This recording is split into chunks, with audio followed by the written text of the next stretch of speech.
하나님의 말씀 출애굽기 4장 1절에서 9절의 말씀입니다. 출애굽기 4장 1절에서 9절입니다.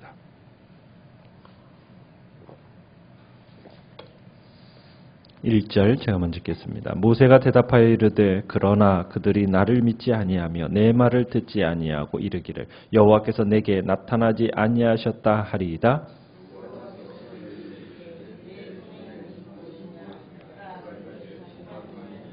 여호와께서 이르시되 그것을 땅에 던지라 하시매 곧 땅에 던지니 그것이 뱀이 된지라. 모세가 뱀 앞에서 피하매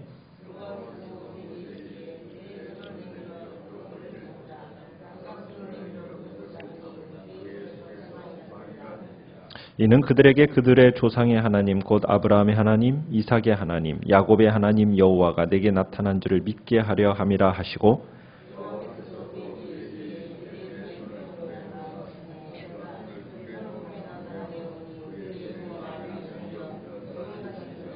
이르시되 내 손을 다시 품에 넣으라 하시매 그가 다시 손을 품에 넣었다가 내어보니 그의 손이 본래 살로 되돌아왔더라.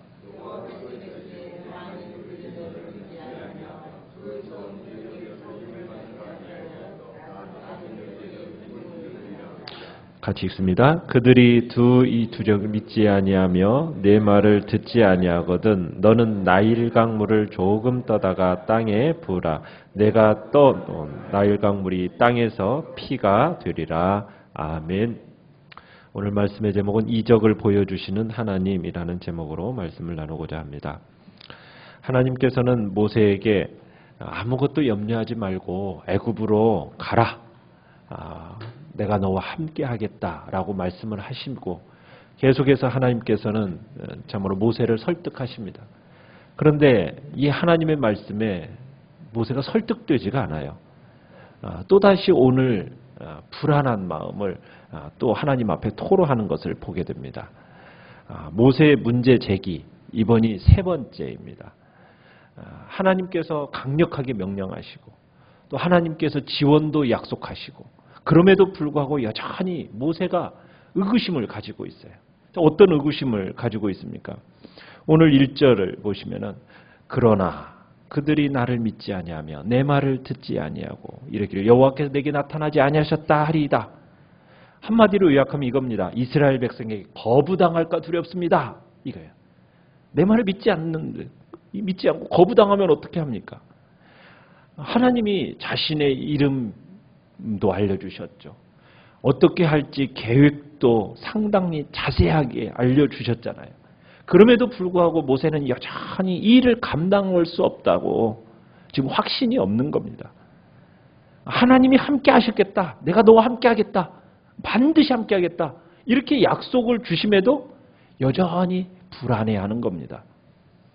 그러니까 모세의 논리에 의하면 하나님의 이름을 안다는 것도 하나님이 자신을 보냈다라는 그 증거도 이게 불충분하다라는 겁니다.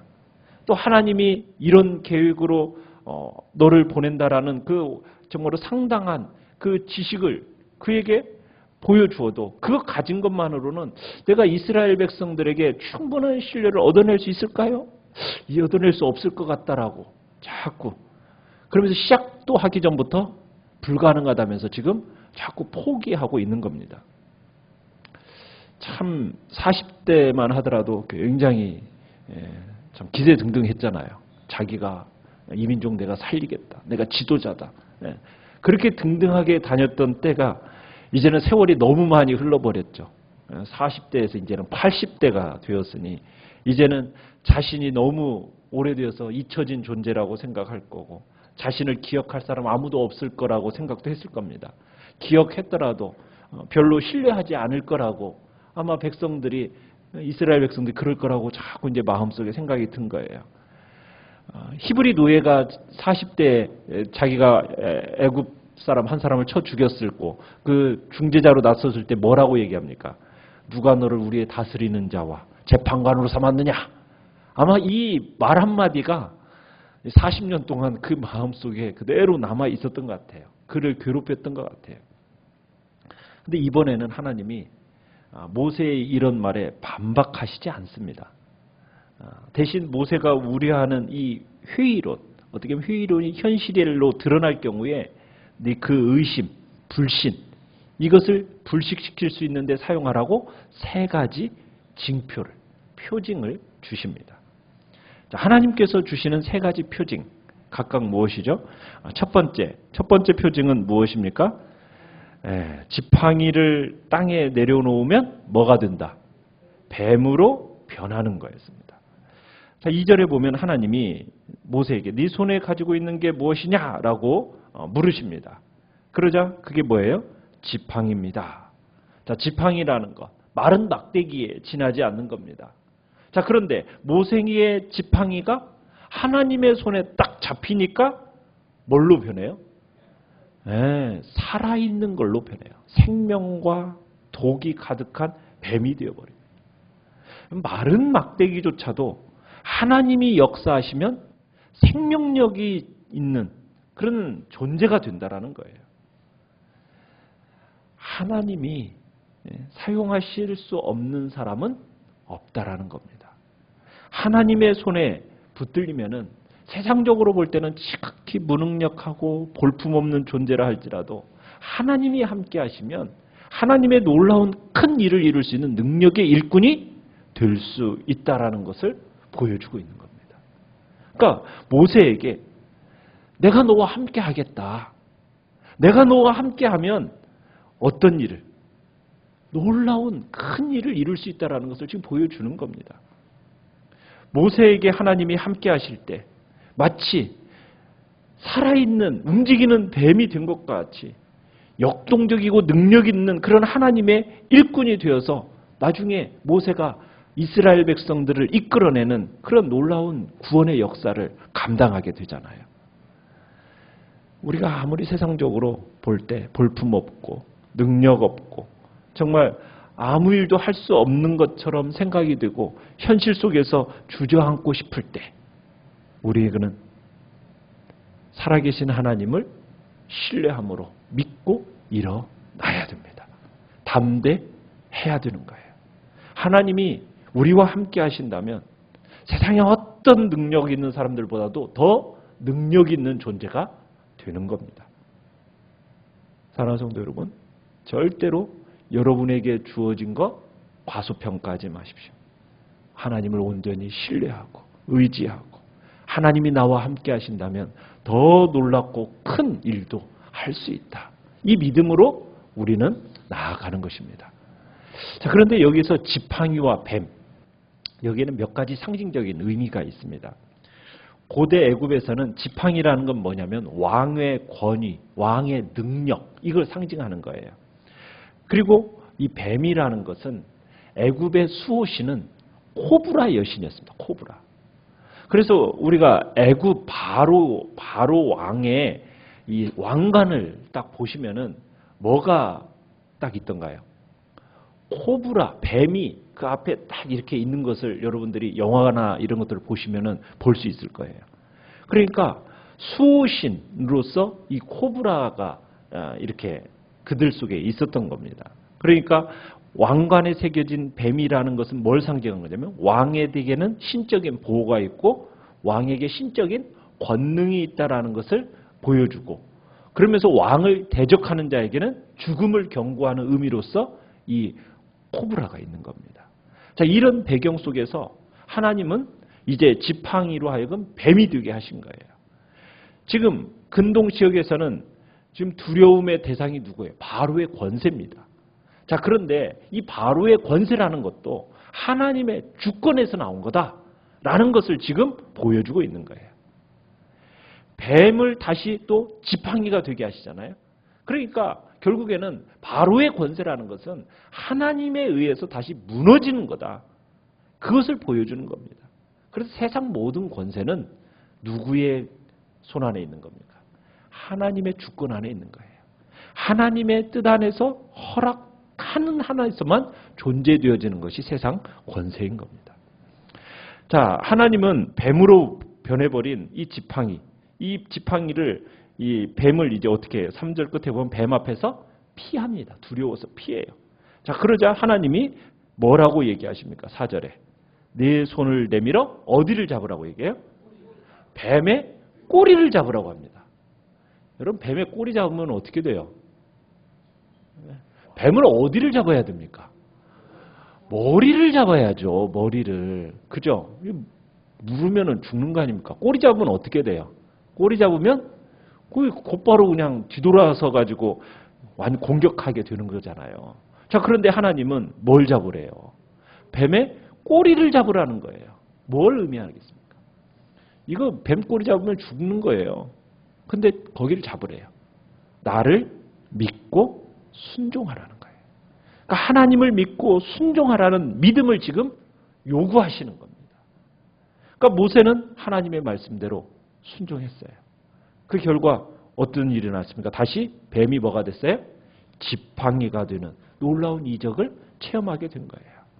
결국 애굽에서 왕의 권세를 상징하던 이 뱀이 누구의 통제 아래 들어오는 겁니까? 모세의 통제 아래 들어오는 거예요. 결국 하나님께서 모세에게 애굽 왕과 견줄 수 있는 권위와 능력을 주시고 있는 겁니다. 자, 하나님이 또 두 번째 주시는 표징이 있습니다. 그 표징은 뭐예요? 6절에 보면은 나병이 손에 생겼다가 없어지는 표징입니다. 자, 지팡이가 뱀으로 변했다가 다시 지팡이로 변하는 그 기적을 목격한 사람들이 설득되지 않으면은 또 뭘 사용하라고요? 나병을 주셨다가 회복시키는 이 기적을 사용하라고 또 주십니다. 왜 이걸 주셨냐면 고대 사람들은 모든 질병이 신들과 연관되어 있다고 생각을 했습니다. 그러니까 질병은 신들의 심판이라는 거예요. 신들이 내리는 재앙이라고 생각을 했던 겁니다. 지팡이가 뱀으로 변하는 것은요, 마술사들도 할 수 있는 일이었어요. 그런데 질병을 낫게 하는 것은 마술사들이 할 수 있는 일이 아니었거든요. 그래서 이 표징을 보여주시는 이유는 뭐냐면 인간의 생사화복이 누구에게 달려있다? 하나님께 달려있음을 보여주기 위해서 이 표징을 보여주시는 겁니다. 그러니까 모세와 이스라엘 백성들로 하여금 이스라엘의 구원자, 참된 구원자가 누구냐? 하나님이 되심을 깨닫게 하기 위해서 이 표징을 보여주시는 거예요. 하나님만이 인간의 건강과 질병과 삶과 죽음을 주관하시는 분이다. 이것을 이제 알게 하고자 이 표징을 보여주시는 거죠. 자, 세 번째 징표는 무엇입니까? 세 번째 표징은 9절에 보면 나일강의 물이 뭘로 변하는 거예요? 피로 변하는 겁니다. 이 처음 두 기적은 되돌릴 수 있는 것이었어요. 근데 이 기적은 한번 딱 진행되면 되돌릴 수가 없는 겁니다. 이 기적의 영향력이라는 것은 굉장히 광범위하죠. 그죠? 이 앞에 두 기적은 이렇게 간단해 보이지만 이 나일강이 피로 변한다라는 이 두 번째 기적은 이건 애굽 전체를 어떻게 보면은 광범위하게 재앙으로 드러나는 것이기 때문에. 자, 그런데 이 두 가지 첫 번째, 두 번째가 제대로 효과를 발휘하지 못하면 이 세 번째 표징을 사용하라고 주시는 겁니다. 자, 그런데 이 세 번째 표징으로 사용하라는 것은 애굽 사람이 당하게 되는 10재앙 중에 첫 번째가 되죠. 애굽 사람들에게 있어서 생명의 젖줄, 그게 나일강입니다. 자, 그런데 이 나일강을 신으로 숭배했었거든요. 그러니까 하나님이 애굽 사람들이 신격화했던 이 나일강 물을 피로 변하게 하시는 거예요. 결국 하나님이 자연을 다스리신다라는 것을 그들에게 보여주고 있는 겁니다. 그리고 애굽의 신이라는 것들도 아무것도 아니고 결국 하나님께 복종할 수 없는 그런 복종할 수밖에 없는 존재라는 것을 보여주기 위해서 이 표징을 사용하고 있는 겁니다. 따라서 이 기적은 하나님이 이스라엘 백성들에게는 생명을, 애굽 백성들에게는 죽음을 주실 것을 이제 암시하고 있는 그런 표징이었던 거죠. 세상에 하나님 같은 분은 없다. 하나님만이 온 우주를 창조하신 분이라는 것. 이것을 이제 보여주고 있는 겁니다. 이 세 가지 표징들 무엇을 위한 거였습니까? 무엇을 위해서 지금 이 세 가지 표징을 주시는 거죠? 5절을 보시면은 5절 맨 밑에 뭐 하기 위해서? 믿게 하려 함이라. 믿게 하려 하기 위해서 지금 이 표징을 주는 겁니다. 자, 8절도 가보면은 만일 그들이 너를 믿지 아니하면, 그리고 표징은 믿으리라. 무엇을 위해서요? 믿음을 위해서. 9절에서도 두 이적을 믿지 아니하면. 그러니까 믿음을 위해서 지금 이 표징이 주시는 거예요. 그러니까 하나님께서 표징이라는 것을 주시는 이유는 뭐를 위해서 주시는 거예요? 믿으라고 주시는 거예요. 믿으라고. 하나님의 실존을 믿으라고, 보이지 아니하시는 하나님이 살아계시고 그분이 이 땅을 다스리시며 이 세상의 모든 주관자가 하나님이심을 믿으라고. 그래서 주시는 게 표징입니다. 그런데 표징이라는 것은요, 일시적인 거예요. 표징이라는 것은 그것이 우리의 삶, 우리의 믿음의 전부가 아닙니다. 그건 잠깐 있다가 사라지는 거예요. 우리가 표징에다가 막 뭔가 기대를 하는 순간 우리는 무너져 버립니다. 우리의 믿음은. 믿음이라는 건 일시적으로 우리에게 주시기 위해서 표징이라는 걸 주시는 것뿐이에요. 진짜 믿음은 어디에서 나는 겁니까? 말씀에서 나와요. 말씀. 하나님의 말씀이 결국에는 우리에게 믿음을 만들어내는 거예요. 표징에 우리의 근거를 둬서는 안 돼요. 이적, 기적. 여러분 이런 거 따라가면서 거기에다가 내 모든 믿음을 두는 순간 우리의 믿음은 어떻게 돼요? 믿음은 무너져 내립니다. 우리의 믿음의 근거는 말씀으로 가야 돼요. 시작은 표징으로 시작할 수 있습니다. 기적으로 정말 믿지 못하니까 하나님께서 놀라운 이적과 기사를 행하면서 믿음을 시작은 그렇게 할 수 있어요. 그런데 거기에다가 초점을 맞추면 안 되는 거예요. 인격적인 관계는, 믿음이라는 것은 인격적인 관계거든요. 하나님과의 인격적인 관계라는 것은 말씀 속에서 나타나고, 그리고 시간과 만남이 어떻게 되면서 진행되어져 가면서 신뢰가 쌓여져 가는 가운데 믿음이 어떻게 돼요? 점점 자라가는 거죠. 그렇지 않습니까? 믿음이라는 것은 그런 거잖아요. 단번에 우리가 사람과 사람 사이의 관계 속에서도 믿음이 단번에 만들어지던가요? 아니죠. 점점 함께하는 시간들과 그리고 서로 간의 인격적인 관계가 맺어져 가면서 신뢰가 두터워져 가는 거잖아요. 우리가 하나님과의 관계도 그렇게 되어져 가는 겁니다. 인격적으로 시간을 두시고 하나님께서는 자신을 보여주시고 우리 안에서 이 믿음을 자라가게 하시는 거예요. 표징이라는 것은 시작은 될 수 있지만 그것이 우리의 믿음의 전부가 될 수는 없습니다. 우리는 하나님 앞에서 이제 또 여러 모습으로 믿음이 없기 때문에 보여주시기도 해요. 그때마다 우리는 열린 마음을 가져야 돼요. 그리고 우리의 삶에 사람들에게 믿음이 없는 것을 너무 또 그것을 정죄하지 마십시오. 그들 속에 역사하시는 하나님의 또 은혜가 나타날 수 있도록 우리는 인내를 가지고 하나님 앞에서 자라갈 수 있도록 기도해 줘야 됩니다. 그리고 우리도 하나님을 알아가는 일에 인내를 가지고 계속 정진해 가야 돼요. 그럴 때 믿음이 자라가는 겁니다. 여러분의 삶에서도 한번 돌이켜 보세요. 하나님이 여러분들에게 보여주셨던 표징들이 있지 않습니까? 믿음 안에서 믿음이 없기 때문에 믿게 하려고 보여주신 표징들이 있어요. 그것이 여러분들의 가슴에 남아 있을 겁니다. 그 사건들을 허락하신 주님 앞에 여러분 감사하시고, 그리고 여러분 하나님의 은혜 안에서 또 하나님에 대한 지식이 자라가도록 우리는 기도해야 됩니다. 그리고 우리의 믿음이 점점 자라갈 수 있도록, 신뢰가, 관계가 더욱 깊어져 갈 수 있도록 또 주님 앞에서 기도하며 나가시기를 바랍니다. 주님 앞에서 주님께서 우리에게 허락하신 그 복된 역사들을 다시 한번 오늘 돌이켜보면서 내 믿음을 허락하시고 여기까지 인도하신 하나님을 또 찬양하며 또 주님을 더욱 신뢰하고 믿고 의지함으로 살아가는 복된 삶을 살아가겠다고 결단하는 복된 한 달 되시기를